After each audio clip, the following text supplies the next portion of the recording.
వర్షాలు, వరదల కారణంగా ఎంతోమంది ప్రజలు అవకతవకలు అంటే వాళ్ళ జీవితాల్లో ఎప్పుడు చూడని విధంగా సమస్యలు చూస్తున్న నేపథ్యంలో ఇప్పుడైతే చాలామంది సెలబ్రిటీలు వాళ్ళకు తోచిన సహాయాన్ని అందిస్తున్నారు. సో అదే నేపథ్యంలో రామ్ చరణ్ కూడా తనకు ఇలాంటి బాధపడుతున్న వ్యక్తులందరికీ ఇటు తెలంగాణకి కావచ్చు, ఆంధ్రప్రదేశ్ కావచ్చు 2 రాష్ట్రాలకు సంబంధించి ₹1,00,00,000 మాత్రం విరాళంగా ఇవ్వడం జరుగుతుంది. సో మరి ఆయన అధికారికంగా దీన్ని కూడా తెలియపడం జరుగుతుంది. సో ఒక విధంగా ఇక్కడ చూసుకుంటే వర్షాలు, వరదల వల్ల ఇబ్బందులు పడుతున్న తెలుగు రాష్ట్రాల ప్రజలకు మనం తోడుగా అండగా ఉన్నామంటూ చేయూత అందించాల్సిన సమయం ఇది.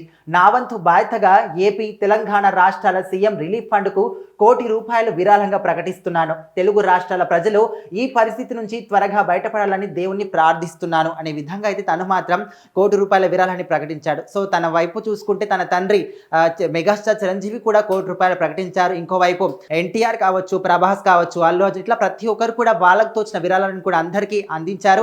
ఇంకోవైపు రాజకీయాల పరంగా చూసుకుంటే పవన్ కళ్యాణ్ కావచ్చు, చంద్రబాబు నాయుడు భార్య సతీమణి నారా భువనేశ్వరి కావచ్చు, వీళ్ళందరూ కూడా వాళ్ళకు తోచిన సహాయాన్ని అందించారు. ఇప్పటి వరకు చూసుకుంటే ప్రభాస్ అండ్ నారా భువనేశ్వరి ఇద్దరు కూడా ₹2,00,00,000 విరాళం ప్రకటించి అందరికన్నా హైయెస్ట్ గా నిలిచారు. సో ఏదేమైనప్పటికీ కూడా 2 తెలుగు రాష్ట్రాల ప్రజలందరూ కూడా వరదల కారణంగా ఆగకుండా కురుస్తున్న వర్షాల కారణంగా వరదల పట్ల వాళ్ళ నివాసాలు కోల్పోయి తినడానికి తిండి లేకుండా చిన్నపిల్లలు కావచ్చు, గర్భిణీ స్త్రీలు కావచ్చు, పెద్దవాళ్ళు కావచ్చు, ప్రతి ఒక్కరు కూడా వాళ్ళ లైఫ్లో ఎప్పుడూ చూడనటువంటి విధంగా ఇలాంటి దుస్థితి చూస్తున్నాం అనే విధంగా కూడా డ్రోన్ల సహాయంతో మనకు సహాయక చర్యలు కూడా అందిస్తున్నారు. డ్రోన్లతోని ఆహారాన్ని అందిస్తున్నారు. నీళ్ళ బాటిళ్ళు కావచ్చు, లేకపోతే బిస్కెట్ ప్యాకెట్లు కావచ్చు, పాల ప్యాకెట్లు కావచ్చు, ప్రతి ఒక్కటి కూడా ముఖ్యంగా చూసుకుంటే ఎంతోమంది మారుమూల ప్రాంతాల్లో ఉన్న ప్రజలకు కూడా ఇలాంటి సహాయాలు అందకపోయినప్పటికీ డిప్యూటీ సీఎం పవన్ కళ్యాణ్ మాత్రం ఒక టోల్ ఫ్రీ నంబర్ను కూడా చెప్పడం జరిగింది.